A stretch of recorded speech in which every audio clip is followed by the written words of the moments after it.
हे आजार आपल्या शरीरात येतात. तर यामध्ये काय होते, हे पॅथी आपण चालू करतो तर आपल्या शरीरात हरितद्रव्य आणि नायट्रिक ऑक्साईड जाणं चालू होऊन जाते. तर हरितद्रव्य आणि नायट्रिक ऑक्साईड आपल्या शरीरात गेला की आपल्या शरीराचं आरोग्य सांभाळते बायोम. बायोम म्हणजे काय की सूक्ष्म जे जंतू असतात ते आपल्या शरीरात खरबो आहेत. त्या सगळ्या सूक्ष्म जंतूचं वजन साधारण आपल्या मेंदू एवढं 1.5 ते 2 kg आसपास त्याचं वजन आहे आणि ते एका प्रपोर्शनमध्ये असावे म्हणजे आपलं आरोग्य राखलं जातं. आता टॅफी वाढली की आपल्याला टायफॉइड होतो. तुम्ही चेक केलं समजा टॅफी, तर तुमच्या बॉडीमध्ये 2-3 टॅफी निघाले तुम्हाला टायफॉइड नाही आणि 7 निघाले की टायफॉइड आहे की नाही. म्हणजे 2 मध्ये टायफॉइड नाही, 7 निघाले की टायफॉइड आहे. कॅन्सरमध्ये काय होते, कॅन्सरच्या सेलचं मल्टिप्लिकेशन तुमच्या बॉडीमध्ये झालं की कॅन्सर होतो. आता माझ्या बॉडीमध्ये कॅन्सरचे सेल आहेत, सर्वांच्या बॉडीमध्ये कॅन्सरचे सेल आहेत. ते दोनाचे जर का 4 झाले तर आपल्या शरीरात यंत्रणा आहे, ती यंत्रणा त्याला थांबवते एक्सपान्शन. 2चे 4 होतील ॲक्सेप्टेड, पण 4चे 8, 8चे 16 झाले की फर्स्ट स्टेज कॅन्सर होतो. 16चे 32, 32चे 64 झाले की सेकंड स्टेज होतो, थर्ड स्टेज होतो.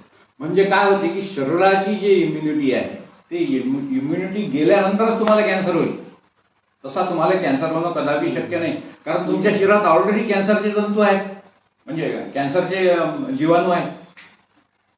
मग हे जीवाणू बॅलन्स करायसाठी हे हरितद्रव्य आणि नायट्रिक ऑक्साईड काम करतात. हे त्या सूक्ष्म जीवाणू आणि विषाणूचं जे लाईफ आहे ते लाईफ फक्त 72 तासाचं आहे. किती तासाचं? 72 तासात तुम्ही नॅचरल फूड गेलं की 72 तासात तुमचे जीवाणू आणि विषाणू जे एक्सेस झालेले आहेत ते मरून जातात आणि प्रपोर्शनमध्ये फॉर्म होऊन जातात तिसऱ्या दिवशी. आणि तिसऱ्या दिवशी हे प्रपोर्शनमध्ये फॉर्म झाले की चौथ्या दिवशीपासून तुमचे दुखणे थांबतात. कमळाचे दुखणे, पायाचे जेही दर्द आहेत ते दर्द तुमचे चौथ्या दिवशीपासून थांबतात. 4-5व्या दिवशी तुमच्या शरीरात इन्सुलिनची निर्मिती चालू होते, म्हणजे शुगर राहिलीच नाही. तुम्ही चेक करायचं, शुगरची मशीन असते तुमच्याजवळ, तुम्ही चेक करायचं. तुमचं शुगर जर का कंट्रोलमध्ये असेल तर तुम्ही विचार करावा आपण गोळ्या चालू ठेवावा की नाही. कारण कसं आहे की आम्हाला मेडिकल सायन्सच्या विरोधात बोलता नाही, दॅट इज अ क्राईम. ते मेडिकल सायन्सच्या बायोलॉजीमध्येही लिहिलेलं आहे. त्यामुळे आम्ही त्याच्यावर काही भाष्य करत नाही.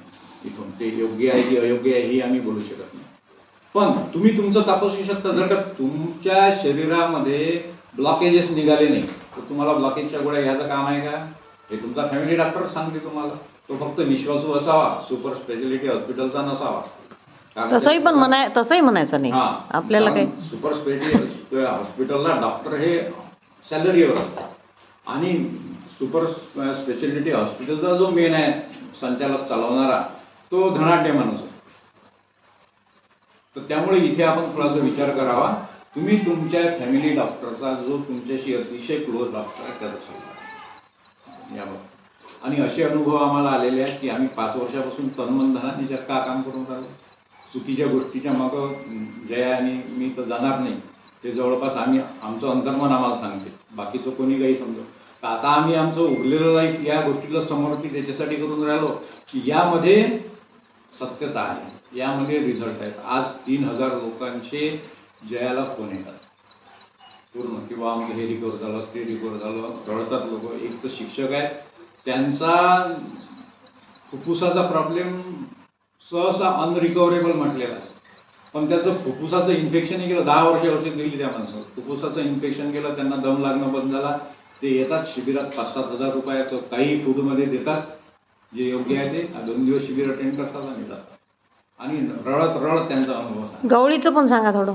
आणि एक गवडी म्हणून आहेत मुंबईचे, त्यांचा मला रात्री फोन आला.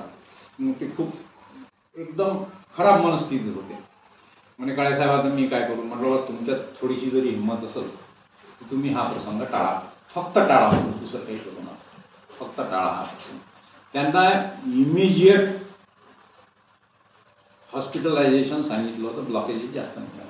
म्हटलं तुम्ही टाळा, अद्रक प्रचूर मात्रेत घ्या आणि फ्रूट्स खा 2 दिवस. आणि तुम्हाला कसं वाटते हे तुम्ही सांगा मला फोन करून, आणि नंतर डिसिजन घ्या. पण 2 दिवस टाळा म्हटलं. मग त्यांनी ते ऐकलं, त्यांनी 2 दिवस टाळलं. त्यांनी ते म्हणे मला चांगलं वाटत राहा, चांगलं वाटत. म्हटलं आता तुम्ही जर का हेच असंच फूड चालू ठेवलं तर तुम्हाला ब्लॉकेज काळासाठी सर्जरी करायची आवश्यकता